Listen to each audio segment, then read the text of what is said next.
Welcome back, everyone. We finally made it. We have made it to part 3 of my 3-part series, which tackles question 23 of the HSC paper for 2014 IPT. In today's video, we will be going through the final question, and I'll be explaining it, breaking it down, explaining what the question wants, discovering key terms, simplifying it. I'll be providing you guys with a sample answer to help you understand the question more in depth.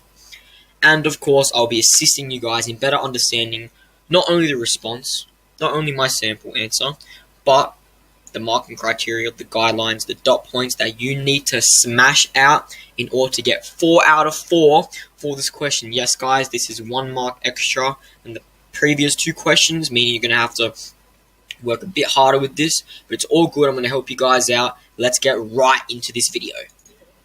So, as per usual, before we get into the final question, let's get into the scenario. So, a sporting club uses an online database, medical information such as fitness levels and past injuries, which is entered manually by staff. Performance data and injuries are collected real-time during games using a tiny device worn by each player. The data is transmitted wirelessly from the tiny devices to the online database. The information system is accessible by coaches and medical staff at any time. Now that we have gone through the scenario, let's have a gaze into the question. Question 3 of question 23 asks, discuss strategies that could be used to prevent loss and corruption of data from multiple players which are transmitted simultaneously during a game. In order to respond to this question, let's break it down. You know what? Let's change this question around a bit and let's remove a couple words. Discuss strategies used to prevent loss and corruption of data from multiple players transmitted simultaneously during a game.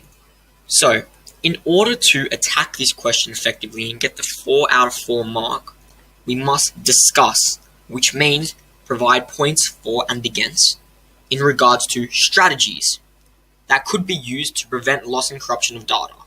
So you must discuss strategies to prevent loss and corruption of data, and the good things about them and the bad things about them. These strategies must relate to data corruption, prevention, and loss from multiple players transmitted simultaneously during a game. So you have to talk about transmission simultaneously during a game. That is one of the hard parts. That is one of the hard parts of this question that we must tackle. But I promise you, once we go through the sample answer, it will provide you with a better understanding of how to approach this question. Here is the sample answer. Different strategies can be used in this situation to prevent the loss and corruption of data when data from multiple players are transmitted at the same time. So, this doesn't really relate to the question, but it's a simplified introduction of what I interpreted the question to be, to allow myself to answer the question in my own understanding of it. Since the question talks about different strategies, I have listed 2, which you will see in the response, to make sure we talk about different strategies to fill out the 4 out of 4 marking criteria. Let's go into these strategies. Error checking can be used to ensure that the data sent by players' devices is the same as what is received by the receiver. This can be done using methods such as parity bit check, CRC, and checksum. Error checking methods will check if the data being sent is corrupted, sending back the data for reprocessing to get the accurate information. This method ensures that the data being sent simultaneously is accurate. Due to this strategy's anti-data corruption method, it means that if data is neglected and resent, it would take longer for data to reach the database, making the method slightly inefficient. My second strategy is, the other strategy is to install wireless access points close to the players and devices to collect player data. Additional access points will remove data congestion, allowing data to be processed without interruption through the use of additional bandwidth.